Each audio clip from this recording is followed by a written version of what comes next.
picture says 1,000 words, and these pictures of Mike Ashley flashing a wad of £50 notes at a warehouse where workers were paid below the minimum wage has undermined the fight to clean up the company's image.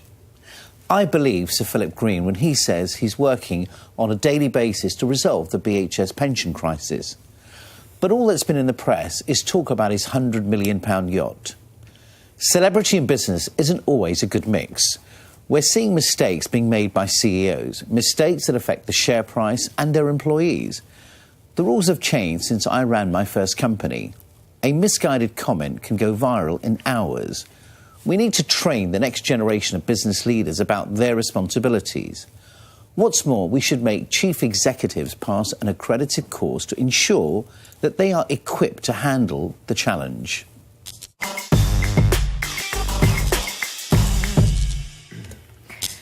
Was it ridiculous to wander into the security area with a wad of £50 notes in front of all your staff, given where your company is? Yeah, that was idiotic behaviour.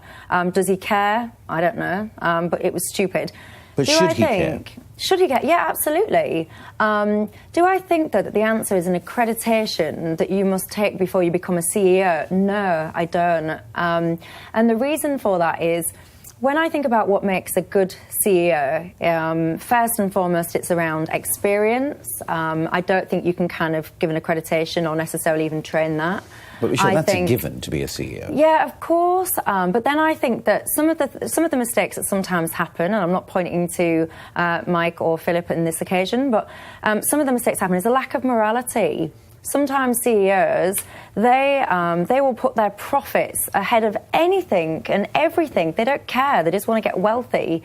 And that, for me, is almost like a values and a moral issue. I don't think you could train or teach that or put an accreditation status to that. I think that's about the person.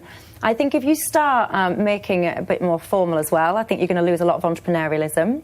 I think a lot of people that become CEOs have risen through the ranks of their businesses or other businesses. And I think when you start making those people be a bit more formal in their approach, I think that you might lose some of the dynamism. And I also think that we need to remember as well that within a CEO, they have a board structure around them. So one would expect that they are leaning on their boards or their non-execs or whoever it is to help them make the right decisions.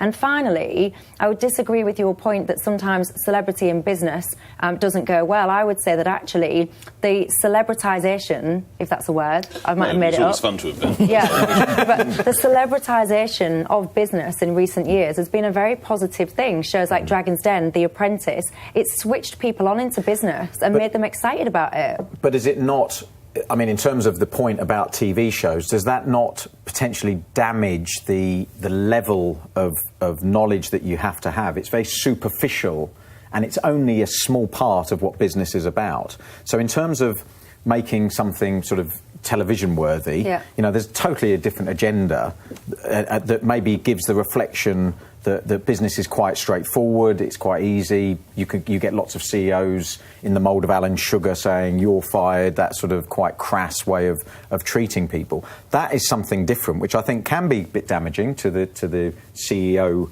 sort of profession or the group of people that are CEOs. But I also think that the fact that we know who CEOs are now through lots of different reasons, they don't all set out to be celebrities. Some of them become celebrity because they're so successful and they have big yachts and they hang out in, you know, at fashion shows and what have you. But actually, in some ways, I think that makes them a little bit more accountable because someone like Philip Green, he's not legally obliged to do anything with BHS. If he turned around and said, look, I'm spending the rest of the time on my yacht, I don't know legally whether there's a lot we could do about it. But actually, because he is in the public eye, he's being held more to account and is doing something about it. And all I'm saying, my point is simply that because you are held to account, the stakes are so high that a formal course or an accreditation that gives you that opportunity to understand what some of the implications are, I think it's quite important. I think that's dark. But What about old, you know, Steve Jobs or Bill Gates, all these deadbeats who invented things in their garages? You really put them through some sort of accountancy exam? Well, I think my view is absolutely yes, because the point I'm making, Rachel... Why?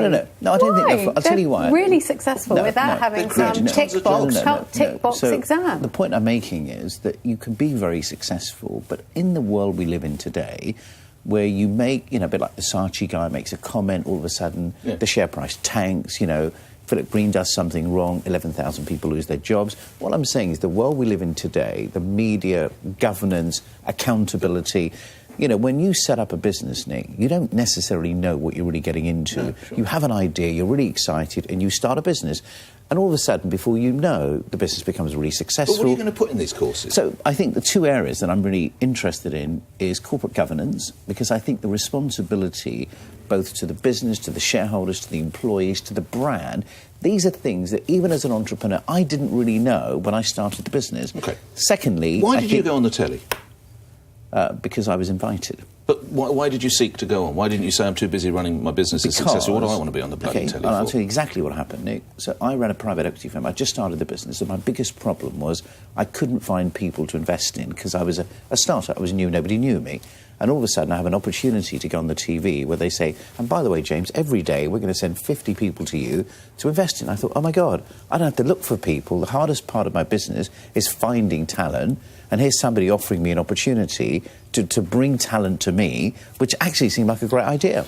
Rachel mentioned some Americans. Let me mention some Brits. Which of these do you suppose have got even an O-level? Jamie Oliver, Richard Branson, Kath Kidston or Alan Sugar? Who's got an O-level? Kath Kidston. I would say probably all of them probably have a basic level of education. And by the way, Nick, I don't have anything. She does. She went to Heathfield, like Princess Diana. Sorry, school. A-levels, sorry. You said O-level. Yeah, right, okay, but I don't even have. So Nick, I don't even have a GCSE. I agree with you. Right. So the point is, so you want to She's make these he's people. defeated his own argument. You don't have an O-level. I don't have an O-level. No. But you might pass an accounting. No, but I'm saying, but at a point when you become, I'm not saying from day one, but I think when a business gets to a certain size, let's say when you start off, you're up to, I don't know, 10 million turnover, 100 people. Are there rules in place already no, without there's having new rules? No, there are. But wouldn't a successful business person, if you create a business as a startup, that's your talent, your skill set, it's what you're excited about. When you then find yourself in a position where you've got, to quote you, a £10 million turnover, perhaps hundreds of employees, all the rest of it, a lot of business people would actually step back and go, this isn't A, my interest, or B, my skill set. A lot of investors, when investors are going into a business, will actually mandate that, we like you, you're a great entrepreneur, but step aside, mate, and let someone else come in. So a lot of smart business people would recognise their downfalls anyway. But they don't, step so that's the problem. They don't. But can you? I don't know if it's possible to create a sort of a global standard, though, of what corporate governance looks like, because I think it's different in each area. Business wanted to get away from regulation and red tape. If you have, let's say, the London Business School, so you take a business school, and the business school creates a programme or a course, and I think that, when CEOs get to a certain level, exactly what you said, Michelle, an entrepreneur goes so far because that's his passion, excitement, but then he gets into a world where it's governance, controls, and it's boring. Exposure. Well, whether it's boring or not, what I'm saying is, but putting people in a position where they're risking the lives of employees, they're risking, capital of shareholders because of a mistake that they could make, because they just don't know. But James, you could still make a mistake. I mean, just because you've been on a course or you've been on an accredited course, but Nick, it doesn't mean you're not going to say something stupid. Yeah, Boris Johnson went to Cambridge, and look what he said. Oxford, was it? Sorry. Yeah, but doing... OK, but I don't even worse. agree. But if you do nothing, if you just leave it and you say, you know what, we don't really care, let them get out there, let them make their mistakes, etc., that just feels, to me, a little bit irresponsible. I feel corporate governance is vital. Especially in this day and age, but I think it's down to the individual companies to assess what direction they need to go in order to protect their employees. What I'm saying, it may not be the individual, but the company could say that we'd like, our board or our senior management to be able to go on those courses and just give people a little bit more than they get today because of the responsibility they have.